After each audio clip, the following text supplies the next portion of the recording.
Swamp Thing number 26, written by Charles Soule, art by Jesus Saiz. So last issue, Alec Holland and Jason Woodrue fought in order to become the Avatar of the Green. And Alec Holland lost, and Jason Woodrue won, and now he is the Avatar of the Green. So we open up back in Louisiana, back at the home of the Arcanes, and we get this narration the whole way through from Alec's perspective. He's been absorbed into the Green. He's part of the Parliament of the Trees now, but he's unable to interact with anything. He's unable to, talk to people, do anything like that. He's forced to just watch via the Green, via, this outside view at everything unfolding. And we see Capucine. She's just sitting there reading a book, and then all of a sudden, Swamp Thing comes down. She's like, "Oh, hey, how's it going?" And then all of a sudden, it's Jason Woodrue instead, and he's just like, "Oh, wait a minute, you're not the Avatar." And he's like, "Yeah, I am. Check it out. I got all the Swamp Thing powers." And he's just like, Capucine, I was able to see you. I know you. I have the memories of all of the Swamp Things, including the last one. So, yeah, I don't care about you. And he immediately throws her against the wall. It seems like he is about to do very, very naughty things to her. And Capucine uses her knife to essentially cut the vines off. And Woodrue basically says, "Look, you can't even begin to hurt me. You have no power against me, but you're so weak that I barely even care about you right now. So just run." And she puts up a little fight for a second. She angles his knife at him, but then she does end up running away. Doesn't seem like out of fear, more out of, I can do something else somewhere else to stop this. So at that point, Jason's like, "All right, I need to impress the Green. They chose me as their new avatar. I need to do something that's going to really knock their socks off in my first day." So he immediately flies out to San Diego. It's Christmas Eve, and Buddy Baker is standing out on the balcony of his hotel room. And as he does so, Jason Woodrue just flies in and immediately tackles him. And Alec Holland's narration is just like, "Jesus Christ, Jason, what are you doing?"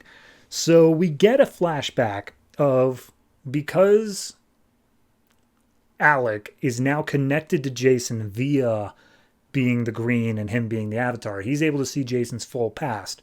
And we see back in university, he was taking a class. This one guy basically said, "Oh, yes, all plants are connected. They can talk to each other, blah, blah, blah." And Jason really took to that. So he talked to this guy afterwards being like, "Hey, if all plants are connected and they can talk to each other, doesn't that make them having a shared consciousness?" And the guy's basically like, "Boy, you don't know the half of it." So he leads him back to his office and shows him an etching of the Green Man, who is this mythical figure that keeps on popping up all throughout different forms of folklore. It's a man that's essentially imbued with the power of plants. And he says, "And legend has it that there is a way to become the Green Man." So Jason goes on his own little vision quest, and he ends up discovering the grove where the Parliament of Trees is. And he walks in and he's like, "Guys, I love you. Let me be your avatar."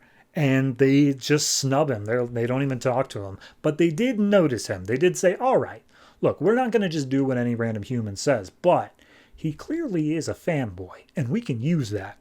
So years pass. Jason falls in depression. He's not happy about it. And then all of a sudden, one day, mentally, he's contacted by the Parliament. And they say, "Hey, look, we're not picking you. We want to be upfront. We're not picking you for this. But if you want to help the Green, we need you to go help Alec Holland, because he's having some problems." So at that point, he goes, he helps out Alec with whatever it is the Green needed him help with. Honestly, the story's a bit vague at that point, but it gets him to safety. And so he saves Alec's life, and then the Green makes Alec forget about Jason.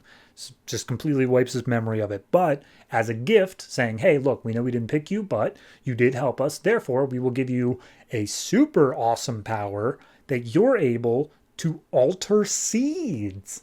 Isn't that neat? And Jason obviously knows it's the consolation prize. He's not that happy with it. So anyway, cutting back to the fight, he throws Buddy against the wall. Buddy can't tell the difference between Swamp Things. And he's like, "Alec, we're friends. We shared an event. What's going on, man?" And he's like, "Oh, you are an Avatar of the Red, and I will defeat you." He's like, "I'm not an Avatar of the..." "Anyway, if you want to beat me, come fight me out there. Come find me if you dare." So Buddy's like, "All right, fine. Yeah, I'll take you down." So at that point, we see Jason flying over some woods, and Alec's narration basically says, like, yeah, Jason overestimated one thing. Avatars are always hard to take down. And so Buddy just immediately crushes Jason into the dirt. And he's like, hey, Alec, I thought we were friends. What's going on? And he's like, I am not Alec. I am something new, something better. I will take you out. Sworn enemy of the green is the red. So at that point, Buddy takes a fist to the face, which he wasn't expecting. And he's like, wait a minute, hold on. I feel weak right now. It's like there's no animals anywhere. And Swamp Thing or Jason puts out like, yeah, I used the green to basically strangle all of the animals within like several miles of here. Like you aren't going to find any animal life to pull from. And so Jason uses his branches to impale Buddy, at least a little bit. So at this point, we get more of the backstory that Jason, wanting to get more power, contacted the dark magic side of the DC universe. He went and talked to Mr. E. He went and saw Felix Faust. And he basically just slowly grew more and more magic powered in order to augment his seed ability. And once he learned enough powers from everyone else, he managed to turn that seed ability into what we saw as Cedar. And so he finally got the Green's attention outright. And they said, hey, man, this guy managed to turn our joke power that we gave him into something like big that's messing with us, like significantly. We need to give him some attention.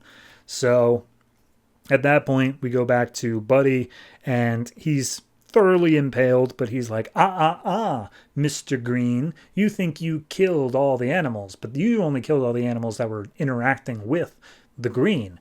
There was an ant on a rock a mile away that you missed. Ants are super strong for their size. There's a worm under the ground that can heal itself when it's cut in half. And there's a bird in the air that can fly.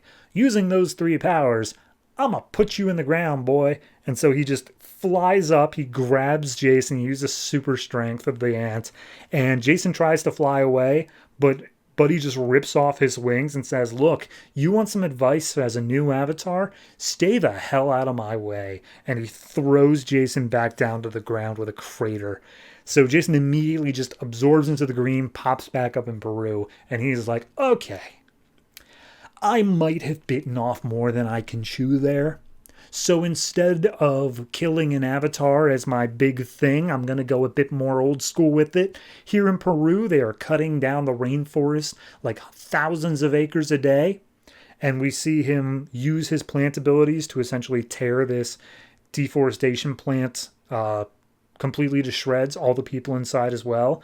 And we see a river that's running next to the whole thing. And he says, oh, look, Christmas colors, as the rivers start running red with the blood of all the workers there. So yeah, Jason's psycho. But I do appreciate the fact that they did just like, obviously he beat Alec by a technicality last issue where Alec had the upper hand, but like he just surrendered. He didn't give in. I like the fact that then they counter that by showing like how he thinks he's so hot and then immediately getting smacked down again. Like, it's a beautiful way of doing things here. Overall, I enjoyed the issue. I think it was great. I do think that the backstory for Jason might have been a little bit rushed, just in the sense that I didn't quite understand what the connection was between Jason and Alec.